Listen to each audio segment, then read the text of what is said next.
সময় হচ্ছে সকাল 10টা, আর দেখতে লাগছে যে সকাল 6টা, কিন্তু না, সকাল 10টা বাজে এখন। আর দেখো চারিদিকে কি কুয়াশা। আজকে হয়তো আর রৌদ্র উঠবে না, চারিদিকে এখনও কুয়াশা। আর আজকে হয়তো সারাদিন আর সোয়েটার খোলা হবে না, কারণ এত ঠান্ডা পড়েছে কি বলবো তোমাদের।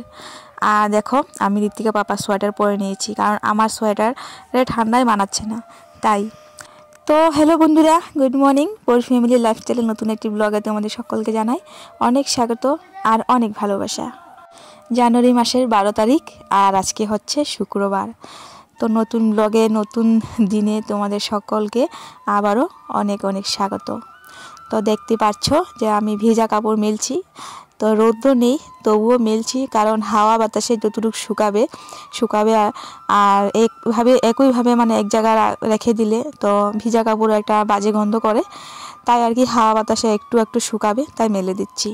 আর আজকে সকালে বাসি কাজকর্ম কিছুই হয়নি, এত ঠান্ডার মধ্যে বাসি কাজকর্মে হাত দিলাম না, কারণ গতকালকে রাত্রে আমার হয়তো জ্বর এসেছিল, একদম এত ঠান্ডা লাগছিল যে কি বলবো। আর তারপর ঋতিকা আবার টুপি দিল আমাকে লাগাতে, তো রাত্রিবেলা টুপি লাগিয়ে শুয়েছিলাম। তো তাই আর কি ঋতিকা বাবা আজকে আর সকালবেলা জলদি উঠতে দেয়নি, অনেক দেরি করে ঘুম থেকে উঠেছি, 8টায় ঘুম থেকে উঠেছিলাম। তারপর উঠে মুখটা ধুয়ে বাসি ঘরটা ঝাড়ু দিয়ে তারপর রুটি চা করেছিলাম, তো ঋতিকা বাবা খেয়ে চলে গেছে। তো তখন আমি আর ভিডিও শ্যুট করিনি, ভাবলাম যে আস্তে ধীরে শ্যুট করব। তো দেখো এখন মনাকে টিউশন দিয়ে আসলাম, টিউশন দিয়ে আসার পর তারপর ভিজা কাপড়টা মেলে দিলাম দেখতেই পারলে, তারপর চলে আসলাম বড় ঘরে দেখো বিছানাটা গুছাতে। তো দেখতে দেখতেই এই ঠান্ডা দিনের বেলা কীভাবে যে চলে যাচ্ছে মানে টাইম বোঝা যাচ্ছে না। তো এই দেখলাম 10টা বাজে, আর একটুখানি দাঁড়িয়েছি, তো দাঁড়াতেই 10:30 বেজে গেল। তো তখন 10:30 বাজে যখন আমি বিছানাটা উঠাচ্ছি, এখনও বাসন দেওয়া হয়নি জানো। তো ভাবলাম যে ঘরের সব কাজকর্ম করিনি, মানে ঘরটা গুছিয়ে নিই তারপর বাসনটা ধোবো, কারণ নদীর জল এত ঠান্ডা যে ধরতে ইচ্ছা করে না, তাই আর কি।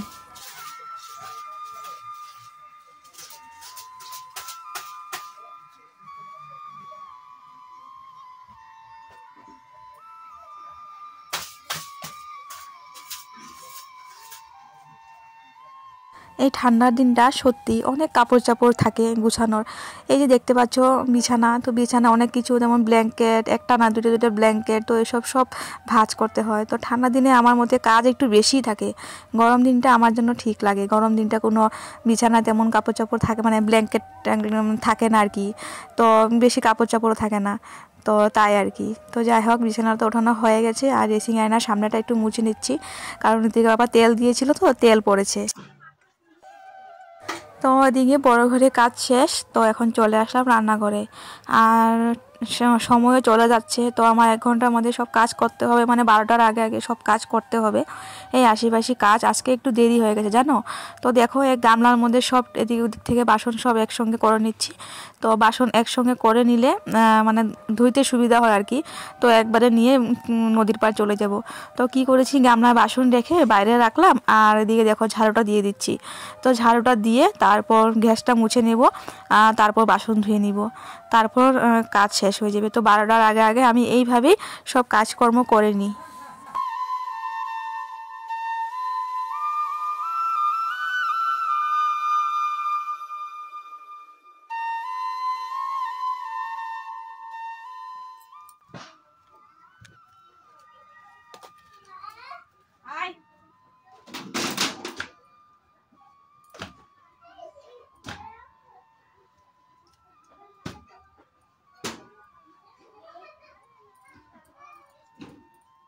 তো সোয়েটার পরে একদমই কাজ করতে পারছিলাম না, তো সোয়েটারটা খুলে নিয়েছি। আর এদিক ওদিক মানে সোয়েটারে নোংরা লাগবে, তো তাই আর কি সোয়েটারটা খুলে নিয়েছি। তো এত ঠান্ডা লাগছে কি বলবো তোমার, এত একটা বাতাস দিচ্ছে না, তো শরীরে মানে এত ঠান্ডা লাগছে। তো যাই হোক এখন বাসন ধুতে নদীর পাড় যাবো।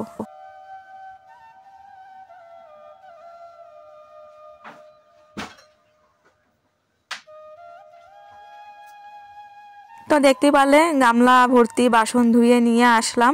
তো নদীর জলটা এত ঠান্ডা ছিল না, কি বলবো তোমাদের, বলে বুঝতে পারবো না। যতবার আমি মানে জলে হাত দিচ্ছি ধোয়ার জন্য বাসন, ততবারে আমার শীতকালটা দিচ্ছিল, এত ঠান্ডা। তো দেখো জায়গায় জায়গায় বাসন রেখে দিচ্ছি। তো এইভাবেই আমি প্রত্যেকদিন কাজকর্ম করি, সময়ের কাজ সময়ে করিনি। আর তোমাদের সঙ্গে একটু একটু মানে শেয়ার করার চেষ্টা করি। হয়তো আমি সব কাজ তোমাদের সঙ্গে শেয়ার করতে পারি না, যেমন ধরো আজকে উঠান ঝাড়ু দেওয়াটা তোমাদের সঙ্গে শেয়ার করতে পারলাম না, কারণ আমার মেয়ে তো একটুখানি ফোনে কার্টুন দেখে, তো তাই আর কি ওকেও একটু ফোন দিতে হয়, তারই মাঝে আমিও একটুখানি আমার ভিডিও শ্যুট করে নিই। তো এইভাবে তোমাদের সঙ্গে কাজকর্ম শেয়ার করি। তো যাই হোক, দেখো ওদিকে বাসন তো গুছিয়ে নিচ্ছি। আর জানো এখন মানে ভেবেছিলাম যে প্রথমে গ্যাসটা মুছবো, তারপর ভাবলাম যে না, আগে বাসনটা ধুয়ে আনি। তো বাসি বাসন আর কি, তো বাসনটা ধুয়ে আনার পর তো এখন গ্যাসটা মুছবো।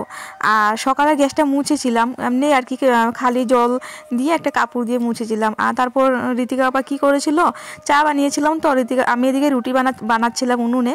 তো ঋতিকা বাবাকে বললাম যে তুমি নিচে চাটা নিয়ে নাও। আর ঋতিকা বাবা চা নিতে গিয়ে পুরা চা ফেলে দিল, আর পুরা গ্যাসটা একদম দাগ পড়ে মানে গেছে আর কি। তো তাই আর কি এখন আবার একটু স্রাব দিয়ে মানে সাবান দিয়ে তো ভালোভাবে গ্যাসটা মুছে নিচ্ছি। গ্যাসটা মুছার পর তারপর ভাত রান্না করব, ঋতিকা বলছে খাবে, তো ভাত রান্না করে ঋতিকাকে খাইয়ে দিব।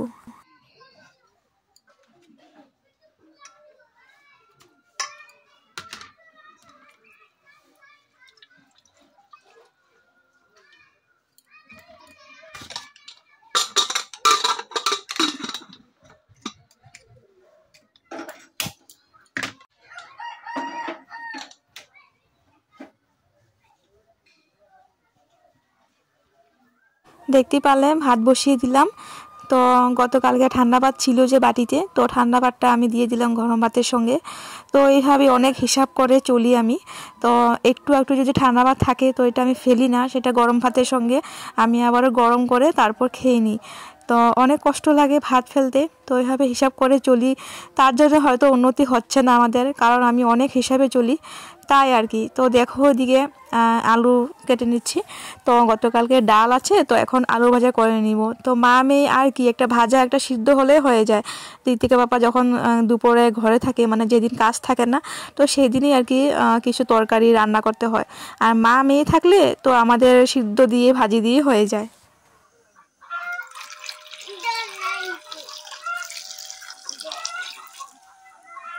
তো আলুটা এভাবে কুচি করে কেটে নিয়েছি, আর সঙ্গে পেঁয়াজ আর লঙ্কা একসঙ্গে কেটে নিয়েছি।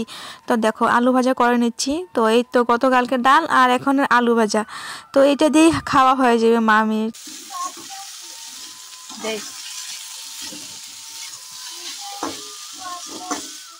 সকালে রুটি খেয়েছিলাম বলে আজকে এতটা সময় থাকতে পারলাম। তো এখনও 12টা বাজেনি, কিন্তু খিদে পেয়ে গেছিলো, ঋতিকারও খিদে পেয়ে গেছিলো। তো দেখো সকালে এই তো গতকালকের বাসি ডাল আর এখনও আলু ভাজা আর গরম গরম ভাত, এই তো হয়ে যাচ্ছে সকালের খাওয়া। আবার দুপুরে কখন খাবো জানি না, কারণ দিন ছোটো, ঠান্ডা দিনের বেলা, একদম ছোটো বেলা। আবার যদি খিদে পায় তখন খেয়ে নেব। তো এইভাবে বাসি কিছু থাকলে ফেলি না, বাসি ভাত থাকলে ফেলি না, তো এইভাবে গরম করে আবারও খেয়ে নিই। কোনো সময় মনে হয় এতটা হিসাব করে চলি বলে আজ উন্নতি হচ্ছে না।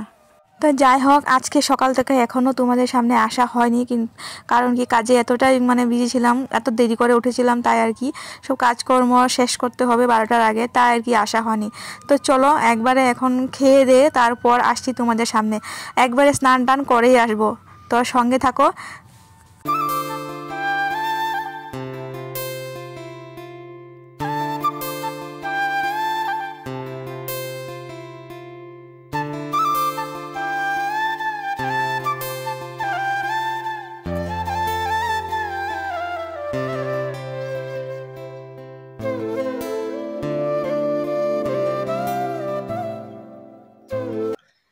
Hello family, good evening. অনেকক্ষণ পর আসলাম বন্ধুরা। ভাত টাত খাওয়ার পর সকালে যে দেখতে পেলে খেয়েছিলাম, তখন কটা বেজেছিল, তখন 11:30, মানে 12টা বাজবে আর কি। সকালের খাওয়া তখন খেলাম। তো খাওয়ার পর স্নান টান করে বাদ বাকি কিছু কাজ ছিল তো করে ঘরটা মুছেছিলাম। তো ঘরটা মুছার পর স্নান করলাম, অনেকে স্নান করানি হয়নি। তো স্নান টান করার পর এই তো এখন যে ভিডিওটা তোমরা দেখছো, তো এই ভিডিওটা এডিটিং করছিলাম। তো আগে থেকে আমি ভিডিও করে রাখি না, প্রায় সময় আমি এমনই করি, যখন ভিডিও করি তো সেদিনই আপলোড করি। তো আগে থেকে ভিডিও করা থাকে না আমার। তো যাই হোক, এই যে এই ভিডিওটা মানে এডিটিং করছিলাম, শুয়ে শুয়ে ভিডিও এডিটিং করছিলাম। তো একটু আগে আর কি এডিটিং করা শেষ হলো আমার, মানে অর্ধেক করেছি, আরও বাকি আছে। তো দেখো ওইদিকে চুলটুল ভালোভাবে আঁচড়ে নিলাম। আর এই দেখো নেল পলিশ লাগাচ্ছি, এই দেখো। কারণ কি, এই যে দেখতে পাচ্ছ নেল পলিশ একদম ঘরে থাকতে থাকতে শুকিয়ে যাবে, তো লাগানো আর হয় না, আলসি করে আর আমি লাগাই না। তো ভাবলাম যে আজকে লাগাই, নখ একদম সাদা হয়ে গেছে, তো দেখতে এত বাজে লাগছে। তো ভাবলাম যে আজকে একটু লাগিয়ে নি। তো এখন একটুখানি বাইরে ঘুরতে যাব, মানে এই তো এই সাইডে অল্প হাঁটাহাঁটি করবো, একটু ঘোরাঘুরি করব। তো এই করব।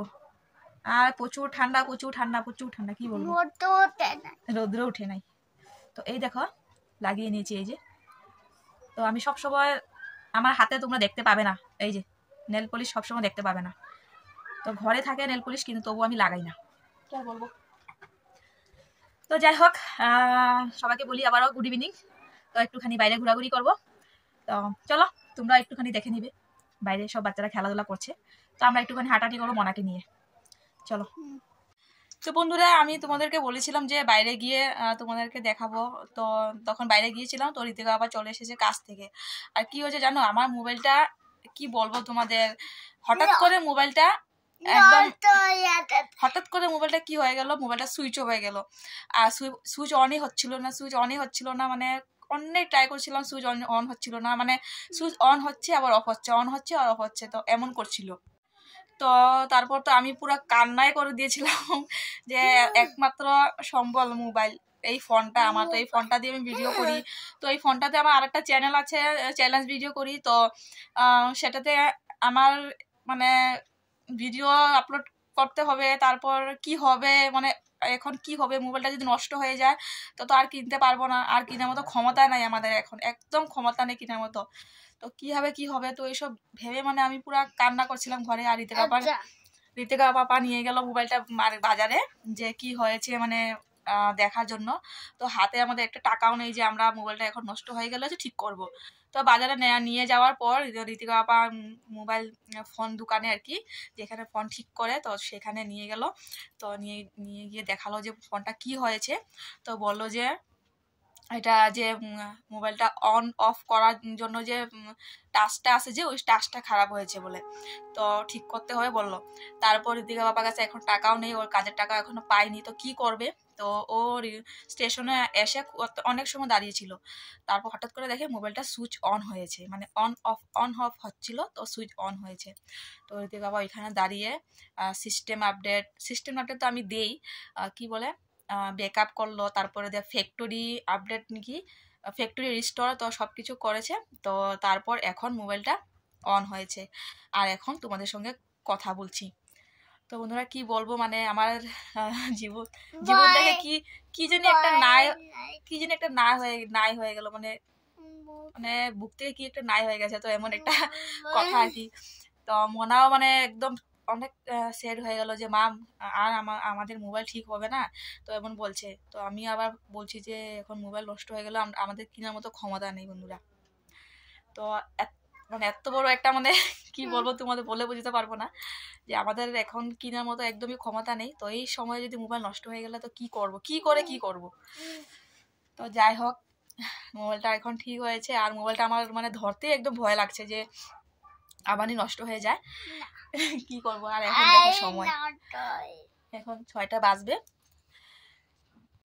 তো আমি ভগবানকে খুব ডাকছি, এখন বিপদে পড়েছে, তো ভগবান মনে আসলো, মানে ভগবান ডাকছি, ভগবান আমার ফোনটা ঠিক করে দাও, ভগবান আমার ফোনটা ঠিক করে দাও, এমন বলছি।